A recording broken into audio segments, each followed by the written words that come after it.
stade nibuka ejo bundi kuri Uganda Ntambore na Southern Sudan hari umujeni wateye ivi muri stade mu Rwanda. urumva uburyo baba batekereje mu buryo buri beyond mu buryo bwagutse nyine ni ahantu yabifashe nko gusohoka aravuga ati yewe tutatsinda ariko ndapropose n'umukunzi wawe iyo haza ko nta bafana bari buze ntiyari kubikora yabikoze ko abafana bari baje kwizigira agira ashaka kugira kandi kantu nungamo nge noneho mu kibuga noneho icya kabiri iyo ni impamvu ya mbere tukagakwera kumva ko iri bendera ari iryacu iki gihugu ari icyacu ugaterwa ishema nacyo San Marino ntigitsinda ariko hana abafana muri stade bagomba kuba bishimye kandi ntigitsinda umukino w'umupira w'amaguru. Impamvu ya kabiri Frank Torsten Spittler umutoza w'ikipe y'igihugu y'u Rwanda Amavubi dufite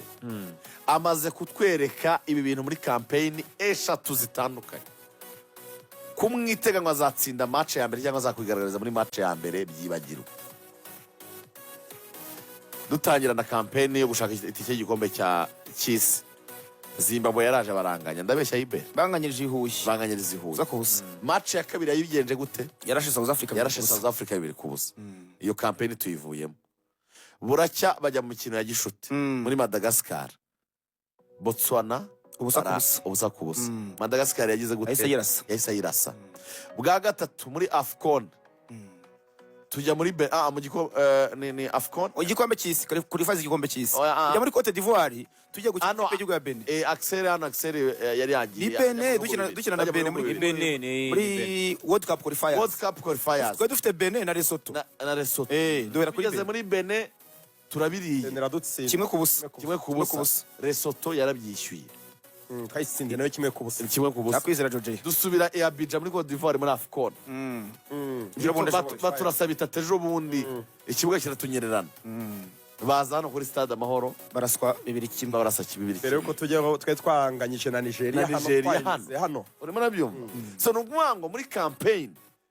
ku ikipe ya Shan atigeze abona ijya mu kibuga amakosa yari yakoze muri match ya mbere twari yasesenguye ayo makosa rero kuri iyi match twizeye ko ari buyakosore kandi ikipe nibyo nshaka kugarukaho mu kibuga muha amahirwe umutoza batsinda umutoza yakoze amakosa ntabwo mukundira ko ari stubborn ntabwo mbikunda kora amakosa kandi akatsimbararaho nicyo kintu ntamukundira burya yavuze ngo ntabwo turi Brazil agena interview ururimi rwe natashi